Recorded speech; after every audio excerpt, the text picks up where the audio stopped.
Yeah, hi everybody. It's a pleasure to be able to talk to all of you. I'm now in Brussels and I've been on the road now for a couple of days. Uh, I was first in Paris just before the weekend, where I participated in the conference about the future of Syria. And I met many of my colleagues from the Arab world. And at the same time, also, I had key meetings with my French counterpart and the National Security Advisor for President Macron. Afterwards, I went to Munich at the Munich Security Conference. I met with an important American delegation composed of many senators from the Republican side and also the Democrat side that was headed by Senator Lindsey Graham. No, God! No, God, please, no, no! I also met Marco Rubio, the American Secretary of State. Afterwards, during the course of that conference, we chaired also, I chaired the meeting of the G7 foreign ministers. And it was the first time that Canada was chairing a G7 meeting, as 2025 will be our year where Canada is chairing the G7.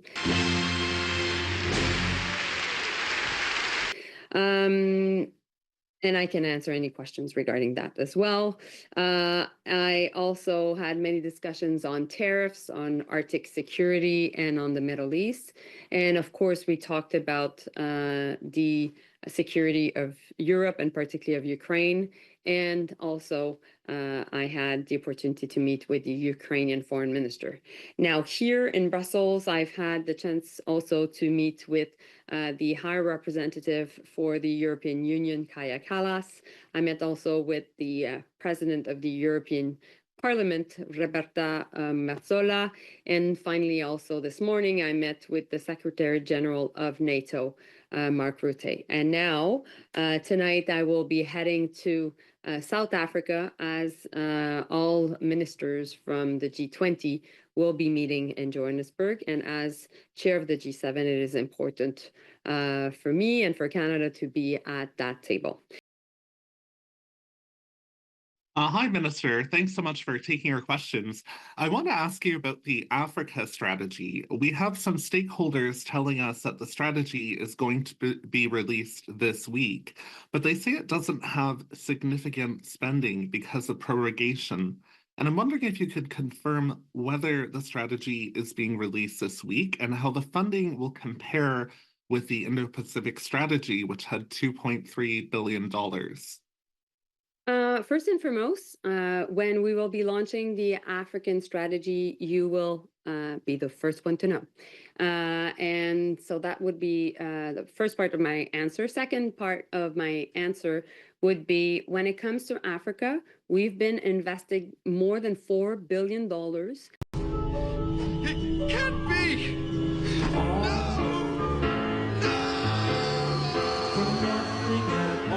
be! In Africa over the last 5 years.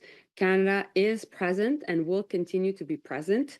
And contrary to certain countries, we believe that international aid is important and will continue to invest in it. And Minister, I'd like to ask about the negotiations with the European Union for a defense and security agreement. I understand that the negotiations are still underway, but I'm wondering about the focus of the agreement and the status of the talks. The EU deal with Norway was mostly about undersea cables. The one with Japan was about naval drills. So what's the focus of a possible EU security deal with Canada, and what are the timelines for those negotiations? So, of course, I've had the chance to talk a lot about increasing our defense and security cooperation with European partners. We do that through NATO, and that's really important. And that's why the focus when it comes to defense and security talks with the European Union per se, it is true the fact of defense procurement and also being able to share more intelligence and information. I believe that we can do that rapidly, and I think that we're in a good pace. We're going at a good pace, and we're in a good place. Thank you. Next question is from Tanda McCharles. Please go ahead.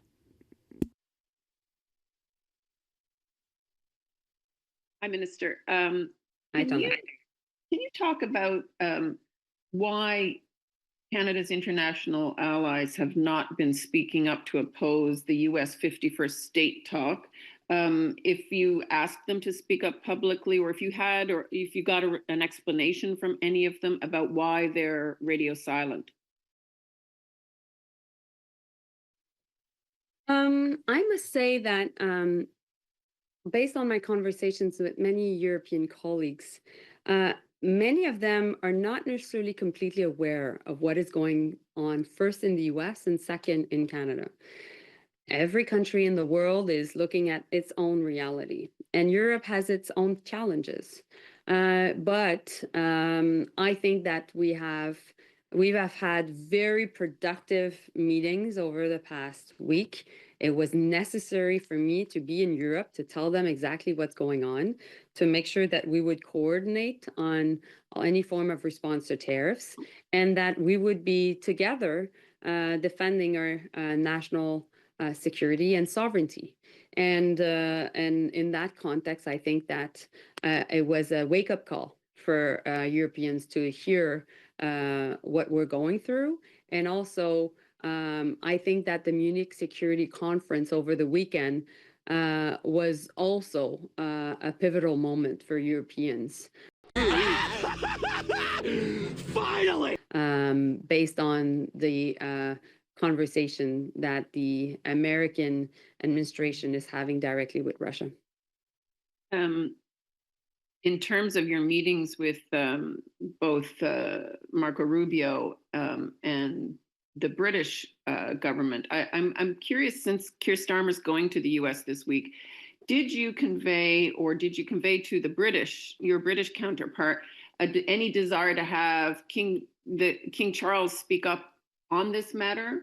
And did you get any assurances from Marco Rubio that this is a talking point or a negotiating lever that the Trump administration is using?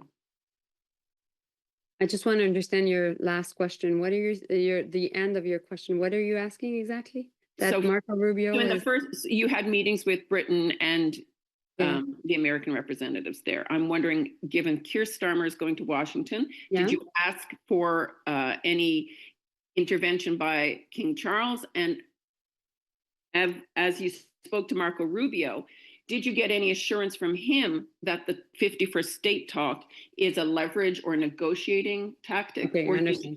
Right. Listen, when it comes to Marco Rubio, we never had any conversations about the 51st state. And what I said to the American delegation when some senators were making jokes about it, I said, it's not funny.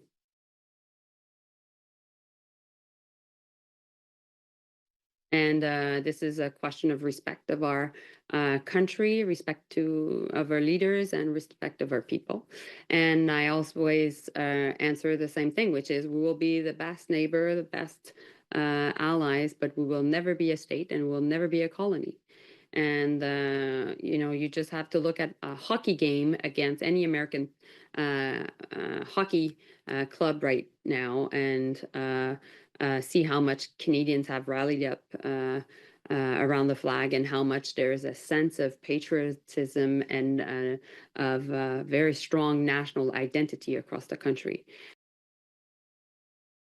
Canadians are proud people, courageous people, and they don't accept any form of rhetoric that is against our own identity as a country. When it comes to talking to the British monarchy, this has not been part of the conversation, but when it comes to talking to the British government, yes. And indeed, we're in close contact with the British government, with Keir Starmer. I'm having also a meeting with the British Foreign Minister when we're both in Johannesburg, and we are definitely working with them on the question of tariffs. Right. Yep. And my last question is just about LGBT advocacy. I know that the government had been looking at a possible envoy for LGBT rights. We know the US has just canceled having that position. There's a lot of discussion about the funding for LGBT people worldwide and what's happening with those programs. I'm wondering where that puts Canada, having a feminist foreign policy, chairing the G7. What is your broader thinking on advancing this issue, given how sensitive it is in the US right now? Well, the U.S. will do what the U.S. does, and the Trump administration will take its own decision. When it comes to Canada, I've presented a vision of pragmatic diplomacy, where ultimately we're engaging with countries that we don't necessarily always see eye to eye, but we have to do so to defend our national interests at a time where, and you're seeing it even today, where geopolitical tectonic plates are moving, and it is affecting the security of all countries on earth. We will continue to fight for Canadian jobs. We will continue to fight for Canadian way of life. And ultimately, we will do that while having a very strong foreign policy. Thank you. Peter Zimonich, please go ahead. Hello, Minister. Thanks for doing this. In light of Donald Trump's and the United States' discussions with Russia on Ukraine, and Hegseth's comments that Ukraine can't expect to go to its borders, did Canada have any discussions with its European allies about continuing to support Ukraine in the absence of the United States' ongoing commitment? Yes, we've had conversations with European allies at the EU. I've had conversations also in France. I've met with many European colleagues, and we've said we want to be part of these conversations regarding security guarantees. We want to be part of conversations linked to more Canadians being involved in protecting Ukraine. And we want to be part of conversations about the future of the Euro-Atlantic relationship. And we know that Canadians are very supportive of Ukrainians themselves. We know that many Canadians have been inspired by what is going on in Ukraine because we know they're fighting for the right reasons. And we can't let Russia go unchecked. And that's also why I said when it comes to the proposal of having Russia part of the G7, I said, no way. So you intend on pushing back against that, I presume. Can you tell us what commitments you've received from European allies in terms of continuing to support Ukraine? And can you also talk about, there's been a lot of discussion about Canada forming tighter economic ties with Europe, increasing trade, that sort of thing. We've heard about advanced military cooperation with submarines between Norway and Germany and Canada possibly. Can you tell us what the Europeans have told you about wanting to strengthen its relationship with Canada as a counterbalance sort of to what Trump's up to? Thank you, Peter. Well, actually, it's as if you're summarizing my entire trip because these were the two main subjects of the trip. First was about how can we work together to counter tariffs? How can we work together to do more on trade and basically defend our people's jobs? So that was all about the different conversations I had. And the other issue that was really discussed was actually the future of Europe's security, the future of our own security at home. How can we work with the Europeans? So that means the European Union, France, but also the UK and, different key countries in Europe to make sure ultimately that we get closer on the security and intelligence side, and at the same time on defense cooperation. We're part of NATO, but within NATO, there are still lots of gaps in terms of how we work amongst each other and how can we exchange more information and how can we do more defense procurement and business together, and ultimately how we can be more united. So this is clearly part of the conversation. And Peter, and I answered that, I think, in French, but what is really, really important to remember is, and that was my message, is Canada went through a lot in the past month when it comes to dealing with the American administration. We've been under threat of many tariffs against us.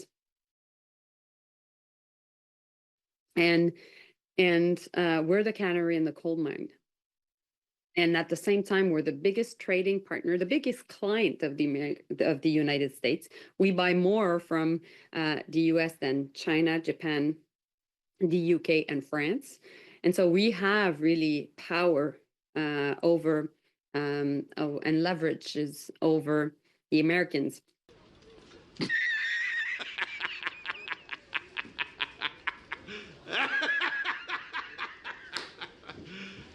You serious?